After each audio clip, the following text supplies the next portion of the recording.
दोस्तों नमस्कार। हाल ही में एक संसद का विशेष सत्र का आयोजन किया गया था। उसमें महिला आरक्षण संबंधी विधेयक पास हुआ, या यूं कहें कि भारत के संविधान में महिला आरक्षण से संबंधित प्रावधान इसमें जोड़े गए हैं। तो बेसिकली ये भारत के संविधान का एक संशोधन है। 106वां संविधान संशोधन ये है। 28 सितंबर 2023 को माननीय राष्ट्रपति की महोदया की सहमति इस अमेंडमेंट को बिल को मिल गई है। तो इस वीडियो में हम जानेंगे कि इसके क्या सैलिएंट पॉइंट्स हैं, किस तरह से महिला आरक्षण किन किन विधानसभाओं में होगा, क्या लोकसभा में भी होगा, कितने समय के लिए होगा, कब से ये प्रभाव में आएगा और कौन कौन से आर्टिकल में इसका प्रोविज़न दिया गया है। तो वन बाय वन हम इसको जानते हैं। जैसा कि अभी बताया, माननीय राष्ट्रपति महोदय की सहमति 28 सितंबर 2023 को इसको मिली और अभी इसको जनरल इन्फॉर्मेशन यानी सामान्य सूचना के लिए गज़ट में प्रकाशित किया गया है। और ये एक्ट का नाम होगा कॉन्स्टिट्यूशन 106 अमेंडमेंट एक्ट 2023। मतलब ये भारत के संविधान का 106वां संशोधन है। 106वां संविधान संशोधन है।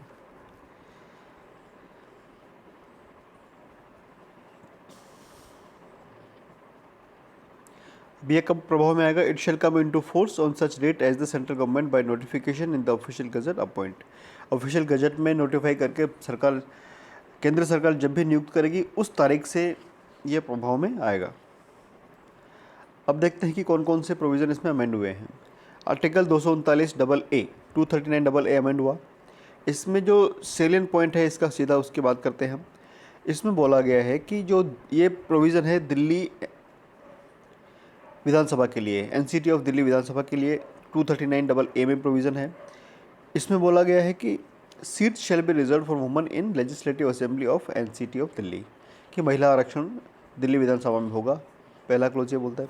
दूसरा डबल बी बोलता है कि जहाँ तक संभव हो 1/3 of the seats of SC, मतलब एससी का जो रिजर्वेशन है उसके अंदर 1/3 सीट्स मतलब 1/3 सीट्स महिलाओं के लिए आरक्षित होगी दिल्ली विधानसभा में। एग्जाम्पल के लिए तो मान लीजिए अगर 3 सीटें टोटल हैं तो उसमें से 1 सीट महिलाओं के लिए आरक्षित होगी।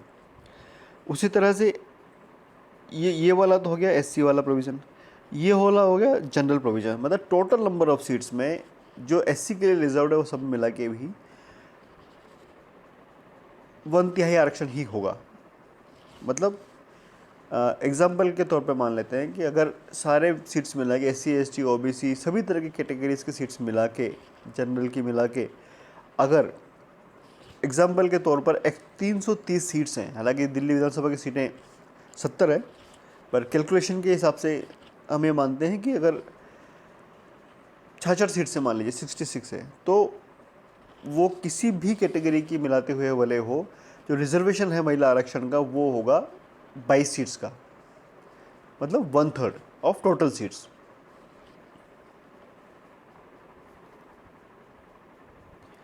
उसके बाद बात करते हैं insertion of article 330A 330A article नया इसमें जोड़ा गया है। 330A क्या बोलता है? ये लोकसभा के बारे में बात करता है। हाउस ऑफ पीपल, लोकसभा में भी महिला आरक्षण होगा।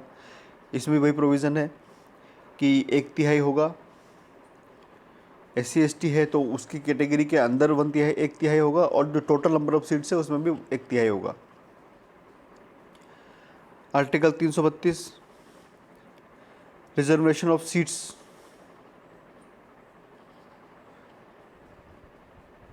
For woman in legislative assembly of every state, ये प्रत्येक राज्य की विधानसभाओं में महिलाओं का आरक्षण।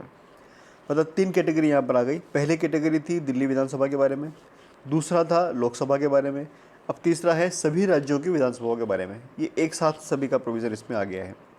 तो इसमें भी उसी तरह से होगा। एससी एसटी की जो सीट्स हैं ऑलरेडी रिजर्व्ड, उनके अंदर 1/3 होगा और टोटल सीट्स हैं सभी कैटेगरीज के मिला के उसका भी 1/3 होगा।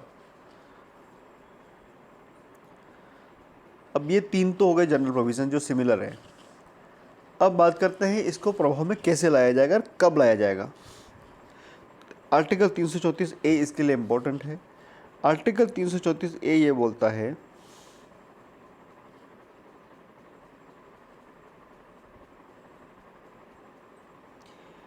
कि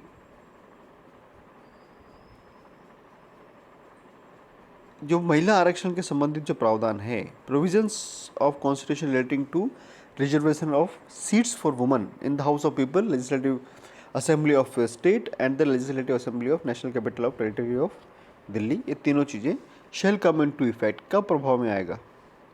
after an exercise of delimitation is undertaken for this purpose, कि जब डिलिमिटेशन की एक्सरसाइज कर ली गई है, डिलिमिटेशन की एक्सरसाइज कर ली गई है, और वो डिलिमिटेशन एक्सरसाइज कब कर ली गई है? After the relevant figures for the first census, जनगणना, पहली जनगणना के फिगर्स सामने आ जाएं। और वो कब आ जाए? After commencement of the constitution 106th amendment act have been published and shall cease to have effect on the expiration of a period of 15 years from such commencement। बहुत माइन्यूटली इसको समझना पड़ेगा।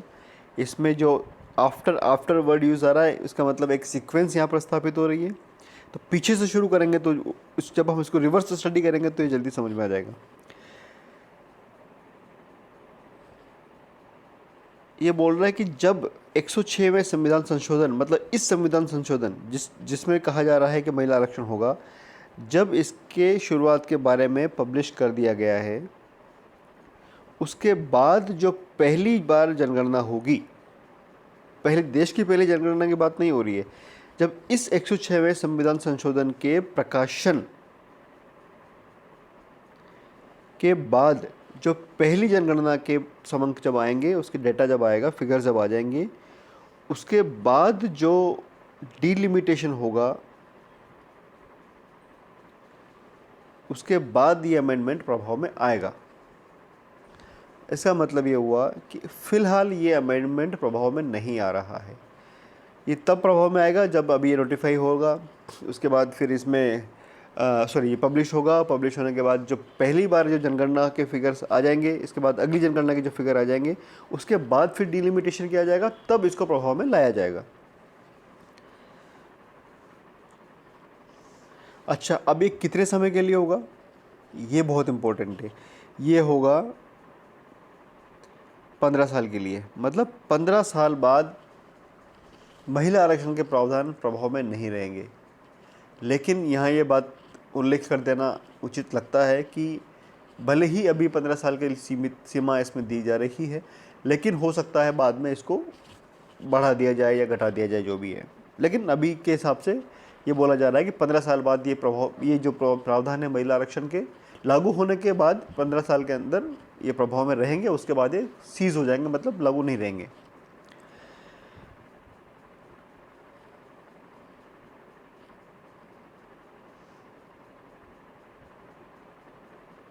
दूसरा प्रोविज़न है कि जो subject to the provisions of, जो ऊपर 3 प्रोविजन है 239, 88, 330A, 332A, जो महिलाओं के लिए जो सीटें आरक्षित हैं तीनों में, दिल्ली विधानसभा, लोकसभा और राज्य विधानसभाओं में, वो कंटिन्यू रहेंगी जब तक कि till such date as the parliament में बाय लॉ डिटरमाइन, जब कि पार्लियामेंट कानून बनाकर जो तारीख सुनिश्चित करे वहाँ तक ये चलती रहेंगी। अब एक इंटरेस्टिंग पॉइंट आता है रोटेशन ऑफ सीट्स।